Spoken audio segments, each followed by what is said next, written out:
Bonjour, êtes-vous du profil de résilience du chat? Vous savez, le chat est un animal indépendant. Même s'il sait se coller à son maître et être particulièrement doux et adorable, il s'avère que c'est lui le maître en fin de compte, parce que c'est tout de même lui qui décide du moment où il se présentera. En général aussi, il ne se montrera pas trop en présence d'autres personnes, ne réservant ses tendresses qu'à son maître. Les autres auront droit à certaines attentions, à condition qu'ils s'y sentent rassurés. Il faut savoir aussi que le chat a une routine à laquelle il ne déroge pas beaucoup, car en dehors de son environnement immédiat, il devient très anxieux. Il a donc des relations limitées et ne s'ouvre qu'avec la seule personne digne de confiance pour lui, son maître. Les profils ont été conçus pour souligner le vécu intérieur et il faut que cela parle aux gens d'emblée, d'où le chat pour souligner la grande indépendance. Les profils sont conçus pour comprendre non pas comment une personne fonctionne objectivement, car en général, les gens se remettent et fonctionnent justement. Ces profils sont conçus pour comprendre le manque de bien-être des gens malgré l'efficacité des stratégies déployées. Ils répondent au pourquoi du comment la personne fonctionne d'une manière plutôt qu'une autre. Alors, cette indépendance est intéressante dans nos profils de résilience car elle fait référence à l'impossibilité de se mettre en relation avec les autres. Ce n'est pas que la personne ne soit pas sociable. En fait, la personne ne s'investit pas dans la relation et garde un lien de fonctionnalité sans parler d'elle vraiment. Elle peut aussi éviter les contacts et préférer fonctionner en solitaire. Elle sera très sélective dans ses relations. Ne mérite pas son amitié qui veut. Il va falloir prouver plutôt 2 fois qu'une qu'elle peut se fier à vous. Et encore, elle se réservera toujours le droit d'y mettre fin. Vous avez peut-être déjà remarqué que certaines personnes peuvent s'isoler facilement, préférer travailler en solitaire plutôt qu'en groupe. Alors que des collègues vont se réunir pour échanger durant les pauses ou des 5 à 7, certaines personnes évitent ce genre de rencontres. Il y a aussi les personnes qui s'organisent pour tout faire toutes seules, ne vont pas chercher d'aide auprès d'autres personnes, même si cela leur serait pourtant bien utile. Il arrive également que ce genre de personnes soient rudes avec les autres. La personne au profil du chat peut se sentir différente des autres, un peu extraterrestre, ne comprenant pas le monde de fonctionnement relationnel du monde qui l'entoure, trouvant éventuellement les centres d'intérêt du monde insignifiants. Tout ce que les autres font leur apparaît soit dérisoire, soit ne correspondant pas à leur vision des choses. La personne au profil du chat est vraiment au-dessus de tout ça et considère également beaucoup sa valeur personnelle.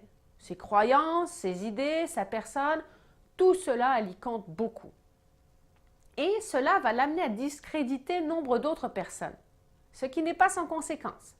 Souvent, on a du mal à la comprendre et il arrive qu'on se mette à mal l'aimer, voire à la détester, tellement on n'arrive pas à entrer en contact avec elle. Dans certains cas, cette personne paraîtra condescendante au regard des autres, ce qui accentuera l'éloignement. Pour être en bien-être, lorsqu'on développe sa résilience, il faut considérer 3 aspects que je nomme des piliers. La relation à soi, à l'autre et à ses compétences. Et j'en parle plus longuement dans d'autres vidéos. La personne au profil du chat va compenser sur sa relation à soi et à ses compétences par manque de relation à l'autre. Cela surcharge les 2 autres relations et peut générer des problèmes relationnels. Et si relation il y a, elle sera de surface et elle y contribuera alors qu'elle cherche pourtant tout l'inverse. Ce n'est évidemment pas ce qu'elle veut. Le chat est en recherche de relations authentiques en réalité. Mais pourquoi faire cela? En fait, c'est une protection et c'est valable pour tous les profils d'ailleurs. Se protéger est brillant. Si vous avez fait confiance à une personne, que vous vous êtes ouvert, confié et qu'ensuite cette personne vous a blessé en utilisant ce qu'elle savait contre vous, c'est bien évident que ça ne va pas vous donner envie de vous impliquer avec elle. Et si cela est arrivé avec plusieurs personnes, vous en conclurez que tout le monde est ainsi. On ne pourrait vous donner tort. Et parfois, les blessures sont tellement profondes qu'il suffit d'une seule personne pour qu'ensuite toutes les autres payent le prix de votre indifférence. Cela arrive dans le cas où on a eu une relation intense avec une personne et où on était persuadé qu'on pouvait tout laisser entrevoir, une confiance absolue. On ne s'est pas protégé, et pour cause. Mais malheureusement, ce qu'on avait cru a bien changé, radicalement. La personne au profil du chat voudrait bien faire autrement, mais cela lui est impossible, car elle ne peut entretenir une relation authentique, justement. Cela lui fait bien peur. Pour certains individus, cela commence très tôt dans l'enfance avec des personnes, des parents notamment, qui négligent les besoins affectifs de l'enfance. Et cela peut s'installer petit à petit dans les différentes relations mises en place tout au long du développement. Parfois, une seule situation peut être à l'origine de ce genre de profil, avec des personnes en qui on a mis toute une confiance absolue. Le retournement de situation est tel qu'il vaut mieux croire que tout le monde est ainsi plutôt que de réussir à discriminer entre les gens.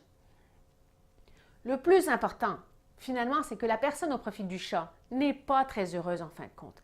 Elle se fait croire qu'elle l'est grâce à sa vision d'elle-même et à ses grandes compétences. Elle se félicite elle-même en tentant de s'en satisfaire.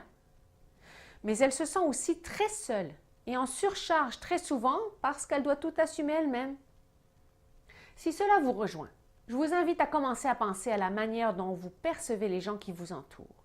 Observez comment vous vous placez et le genre de jugement que vous pouvez avoir à votre égard aussi, ainsi qu'envers les autres. Voyez également comment vous tentez coûte que coûte d'éviter de demander de l'aide, même si vous en auriez vraiment besoin. Voyez ce que vous vous dites dans ces moments-là. Vous pouvez le faire seul, mais vous pouvez aussi consulter le site web resiliest.com pour trouver des capsules qui vous aideront. Vous pouvez également prendre un rendez-vous pour une consultation. L'accompagnement peut faire toute la différence. Parce que seulement la volonté de faire différent ne suffit pas bien souvent. Parfois, en forçant les choses, on ne fait que s'empirer.